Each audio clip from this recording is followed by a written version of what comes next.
Hello बच्चों, कैसे हो? बढ़िया हो। I am doctor Gargi Singh, your biology educator. और आज का जो सेशन है, छोटा सा शॉर्ट सेशन है ये, जिसमें आपके साथ डिस्कस करूंगी कुछ सुपर ट्रिक्स जिससे हमारी एनाटमी वाली जो चैप्टर है वो थोड़ा सा हमारे लिए आसान हो जाए। यस, जो तुम्हें परेशान करता रहता है। तो कुछ ट्रिक्स है बच्चों, इसकी हेल्प से तुम एनाटमी के कुछ क्वेश्चन तुम्हारे आराम से सॉल्व हो जाएंगे।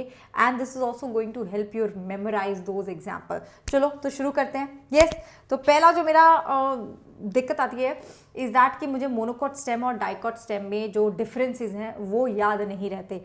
छोटा सा बड़ा बढ़िया सा ट्रिक है बच्चों, देखो मोनोकॉट स्टेम और डाइकॉट स्टेम के ऊपर क्वेश्चन बहुत ज़्यादा पूछा जाता है। ठीक है, कि भाई मोनोकॉट स्टेम में और डाइकॉट स्टेम में डिफरेंस क्या है। हाइपोडर्मिस किस चीज़ का बना हुआ है? तो मोनोकॉट स्टेम अगर मैं शॉर्ट कर दूँ तो MS होगा। ठीक है, MS होगा। तो मैं देखूँ हाइपोडर्मिस यहाँ पे किस चीज़ से बना है? S, स्क्लेरेनकाइमा से बना हुआ है। The hypodermis is made up of sclerenchyma. हो गया क्लियर, याद रहेगा।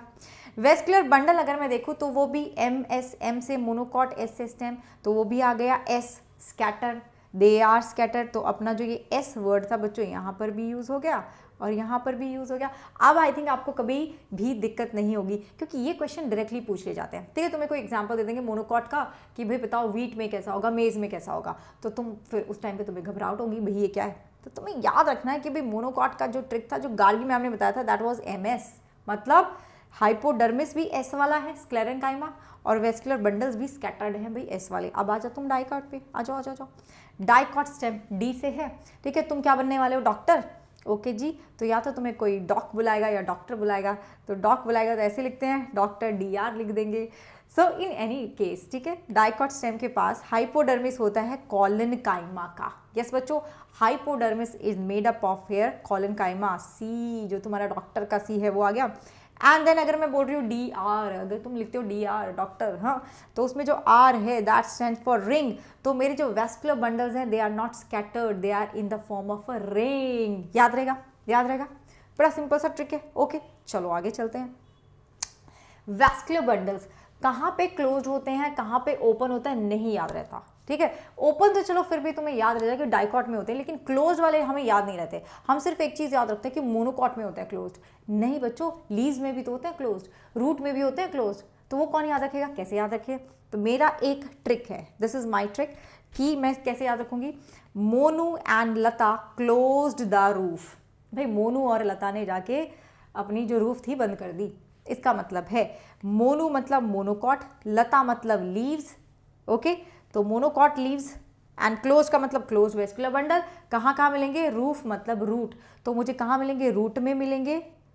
अरे रूट तो यार रूट में मिलेंगे बच्चों, अरे तो रूट में मिल गए मुझे क्लोज, मोनोकॉट में मिल गए मुझे क्लोज, एंड लीव्स में मिल गए मुझे क्लोज।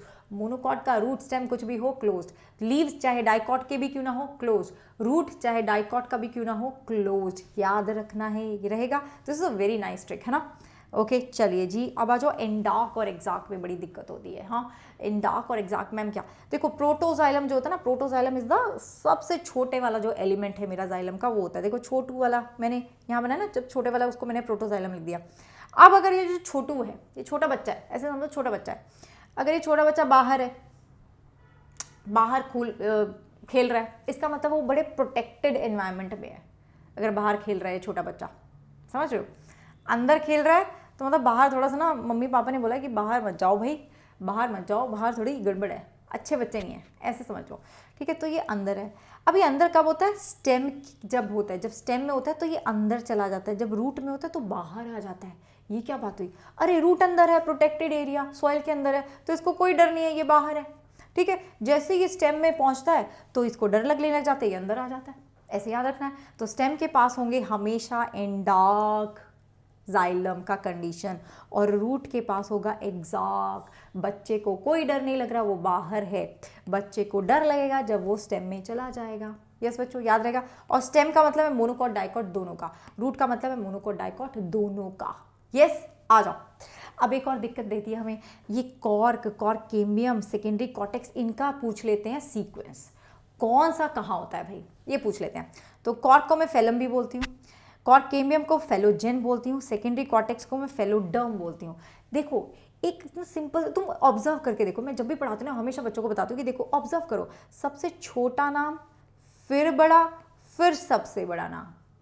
अरेंजमेंट भी ऐसे ही है, सबसे छोटा नाम सबसे बाहर आउटर मोस्ट, फिर बीच वाला नाम मिडल, फिर जो सबसे बड़ा नाम है इनर मोस्ट। तीनों को मिला के हम बोल देते हैं पेरिडम। याद रहेगा? सीधा सीधा तुमसे क्वेश्चन पूछे जाते हैं कि बताओ इनको अरेंज कर दो from outside to inside, inside to outside. ठीक है, यहाँ पे फिर आपका बिल्कुल सेंटर में जाइलम आ जाता है, फिर उसके ऊपर सेकेंडरी फ्लोएम आ जाता है, वो अलग बात है, लेकिन इन तीनों का तुम याद रखोगे। यस बच्चों, आ जाओ। तो एक क्वेश्चन कर ले, एक क्वेश्चन कर ले, ये जो ट्रिक्स मैंने बताई इसके बेसिस पे कोई अगर मैम क्वेश्चन सॉल्व होता हो बताओ ना, ऐसा कुछ।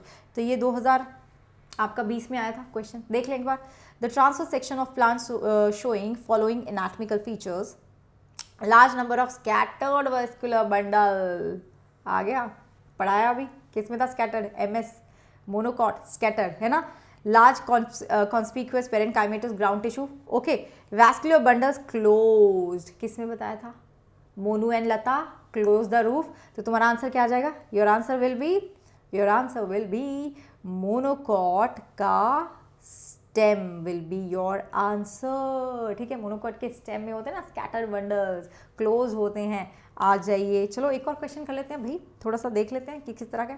Read the following components from 1 to 4 in the list given below and tell the correct order of the component which reference to their arrangement from outside to inside of a dicot wood. देखा, बोला था ना 2015 में आता है इस तरह का क्वेश्चन। अब देख लो, तुमने पढ़ा अभी फेलम, ठीक है, विच वॉज कॉर्क। तुमने पढ़ा अभी सेकेंडरी कॉर्टेक्स, अरे ये क्या हो गया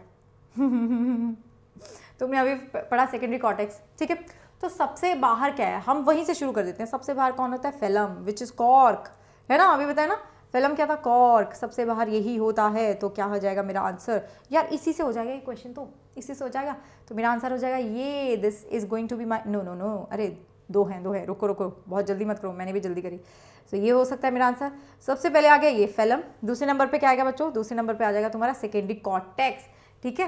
फेलम के बाद आता है कॉर्केम्बियम, लेकिन यहाँ दिया नहीं हुआ है तो हम क्या करें, अगर नहीं दिया हुआ तो फिर तीसरे पे जाना पड़ेगा ना। तो ये आ गया, तो आंसर मेरा ये हो जाएगा। यस, इस तरह से तुम सॉल्व कर सकते हो questions based on these tricks. बढ़िया ट्रिक्स है, बता देना मुझे कमेंट्स में ज़रूर बताना मैम बढ़िया ट्रिक्स हैं। और भी अगर तुम्हें ट्रिक्स चाहिए तो मैं ले आऊँगी क्या, लाने ही वाली हूँ। तुम्हारा यार नीट बिल्कुल